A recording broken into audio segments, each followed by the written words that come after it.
कथा। भगवान श्री कृष्ण ने कहा, हर मनुष्य गलती का पुतला है। राधे राधे। जैसा मैं तो मनी तो पंडित उपचन पर सबका स्वागत करती हूँ। इस प्रसंग का वर्णन श्रीमद् भगवद गीता में मिलता है।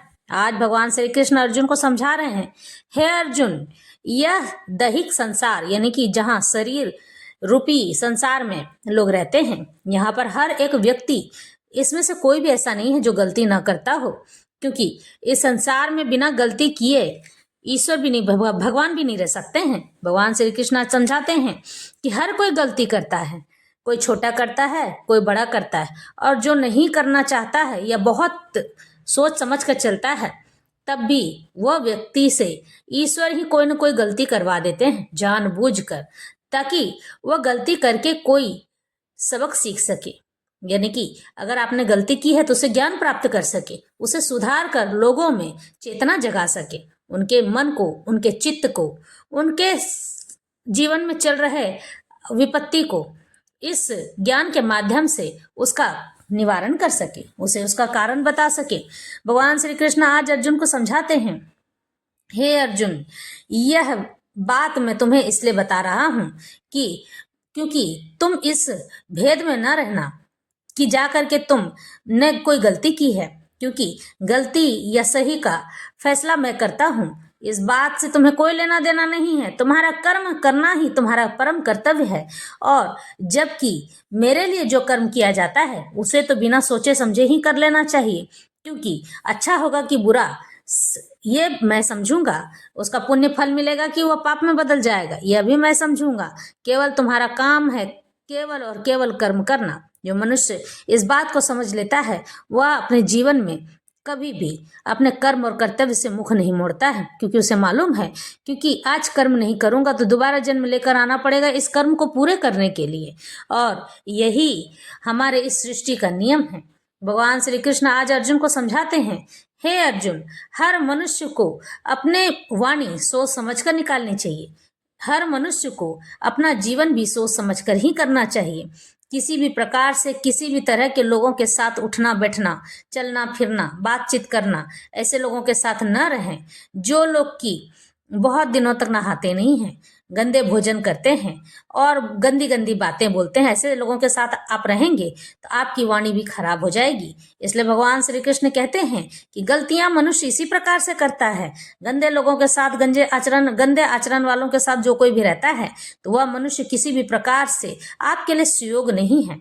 यह जीवन मनुष्य को बार बार नहीं मिलता है, और अगर वह बार बार गलती करता रहेगा तो मैं भी उसका कुछ नहीं कर सकता हूँ। उसे फिर से 84 लाख योनि में पुनः लौटना होगा।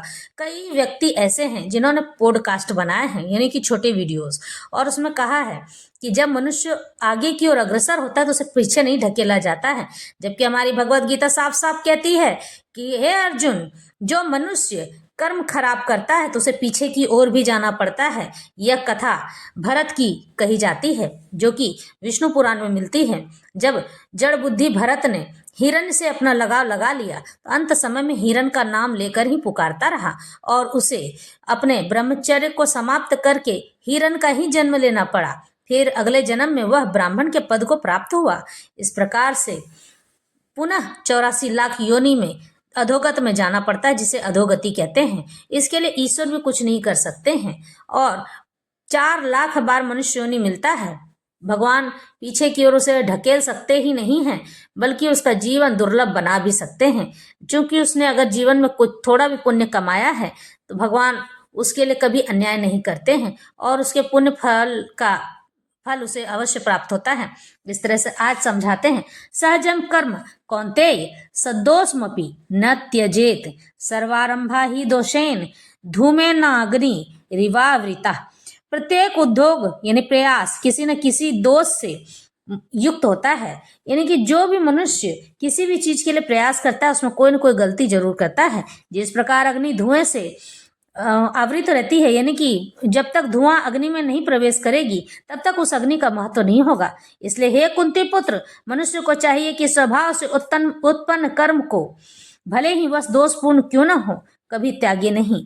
मतलब हमारे जीवन में किसी भी तरह का अगर प्रयास करना है, मान लो किसी को फौज में भर्ती होनी है और उसके लिए कोई गलत काम करना भी पड़ जाए तो थोड़ा सा गलत करके और वह अच्छा काम कर सकता है। तो भगवान श्री कृष्ण आज समझाते हैं कि उसमें कोई बुराई नहीं है और इसलिए उस कार्य को अवश्य करना चाहिए। यही नहीं, बार बार प्रयास भी करना चाहिए। गलत तो गलत सही, गलत तरीके से अगर सही काम हो जाता है तो उस कार्य को करने में बुराई नहीं है बल्कि भलाई छिपी है।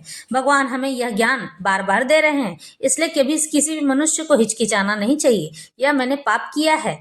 नहीं, कहते हैं ना कि यह हमारा जीवन साम दाम दंड भेद से भरा हुआ है और यह केवल राजनीति लोगों के लिए नहीं बल्कि हमारे आम जीवन में यानी कि दैहिक शरीर जो हमारा शरीर है उसके लिए भी यह काम आता है। साम यानी कि सोचकर, दाम यानी पैसे देकर, दंड यानी कि उसे उसकी सजा देकर, भेद दो लोगों में झगड़ा करवाकर।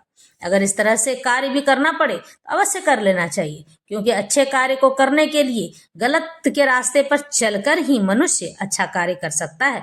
और हम कितना भी अच्छा कार्य क्यों ना कर लें, ईश्वर हमसे गलती करवा ही देते हैं, वो भी जानबूझकर, क्योंकि जब तक तुम गलती करोगे नहीं तो तुम्हें ज्ञान कैसे प्राप्त होगा, और जब तक तुम्हें ज्ञान प्राप्त नहीं होगा तो तुम आगे की ओर कैसे बढ़ोगे और मैं तुम्हें कैसे मिलूंगा। इस तरह से भगवान श्री कृष्ण थोड़ा सा मुस्कुराते हैं और अर्जुन से पुनः कहते हैं, हे अर्जुन, हर व्यक्ति पापी है, हर व्यक्ति दोषी है, हर व्यक्ति गलती करता है। इसलिए कभी ये ना सोचना कि मैं बहुत बड़ा पापी हूँ। नहीं, तुम्हारे रथ में बैठने वाला यह सारथी यानी मैं भी हो सकता है कुछ ना कुछ गलती अवश्य किया हूँ और करता ही रहता हूँ। इस तरह मेरा जीवन गलतियों से भरा हुआ है, इसलिए मुझे लोग छलिया भी कहते हैं। इस तरह से कहते हैं कि किसी भी मनुष्य को अपने आप को बार बार कोसना नहीं चाहिए। इसी प्रकार क्षत्रिय चाहे कितना ही पवित्र क्यों ना हो, उसे शत्रुओं से युद्ध करना ही पड़ता है, वह इससे बच नहीं सकता है। इसी प्रकार एक व्यापारी को चाहे वह कितना ही पवित्र क्यों ना हो, अपने व्यापार में बने रहने के लिए कभी कभी लाभ को छिपाना पड़ता है या कभी कभी काला बाजार चलाना पड़ता है। ये बातें आवश्यक है, इनसे बचा नहीं जा सकता है। इसी प्रकार यदि शूद्र होकर बुरे स्वामी की सेवा करनी पड़े तो उसे स्वामी की आज्ञा का पालन करना चाहिए, भले ही ऐसा होना चाहिए। इन सब दोषों के होते हुए भी मनुष्य को अपने निर्दिष्ट कर्तव्य करते रहना चाहिए, क्योंकि वे स्वभावगत हैं।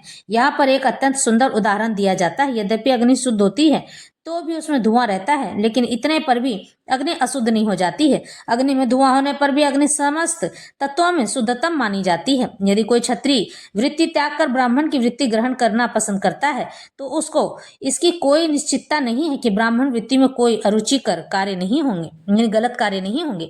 इसलिए कोई यह निष्कर्ष निकाल सकता है कि संसार में प्रकृति के कलमश से कोई भी पूर्णतः मुक्त नहीं है। इस प्रसंग में अग्नि तथा धुएं का उदाहरण अत्यंत उपयुक्त बताया गया है। यदि जाड़े के दिनों में कोई अग्नि से कोयला निकालता है तो कभी कभी धुएं से आंखें तथा शरीर के अन्य भाग दुखने लग जाते हैं। इसलिए इन प्रतिकूल परिस्थितियों के बावजूद भी अग्नि को तापा जाता है। इसी प्रकार किसी को अपनी सहज वृत्ति इसलिए नहीं त्याग देनी चाहिए कि कुछ बाधक तत्व आ गए हैं, अपितु मनुष्य को चाहिए कि कृष्ण भावनामृत में रहकर अपने वृत्ति परक कार्य से परमेश्वर की सेवा करने का संकल्प ले। यही सिद्धि अवस्था है। जब कोई भी वृत्ति परक कार्य भगवान को प्रसन्न करने के लिए किया जाता है तो उस कार्य के सारे दोष शुद्ध हो जाते हैं। जब भक्ति से संबंधित कर्मफल शुद्ध हो जाते हैं तो मनुष्य अपने अंतर का दर्शन कर सकता है और यही आत्म साक्षात्कार माना गया है। असक्त बुद्धि सर्वत्र जितात्मा विगत स्पृह नैष्कर्म्य सिद्धिम परमाम संन्यास से नाधिगच्छति। जो आत्म संयमी है, जो कि अपने आप में संयम रखता है तथा अनासक्त है, यानी किसी के ऊपर भी लट्टू नहीं हो जाता है, उसको अनासक्त कहते हैं। एवं जो समस्त भौतिक भोगों की परवाह नहीं करता है, वह संन्यास के अभक्त अभ्यास द्वारा कर्मफल से मुक्ति की सर्वोच्च सिद्ध अवस्था प्राप्त कर सकता है। ऐसे लोग संन्यास ग्रहण कर लेते हैं जो कि किसी के ऊपर आसक्त नहीं रहता है। किसी के ऊपर अपना ये नहीं कि वो बहुत सुंदर है, मेरा मन कर रहा है उससे मैं गले मिल लूं या अपना बॉयफ्रेंड बना लूं, ऐसा, और अपने आप पर संयम रखता है, तो ऐसा व्यक्ति अपने कर्म फल से मुक्त होता है और ऐसा व्यक्ति संन्यास ले सकता है। ऐसे कहते हैं माया से दूर हो जाना। सच्चे संन्यास का अर्थ है कि मनुष्य सदा अपने को परमेश्वर का अंश मानकर वह सोचे कि उसे अपने कार्य के फल का भोगने का कोई अधिकार नहीं है, चूंकि वह परमेश्वर का अंश है।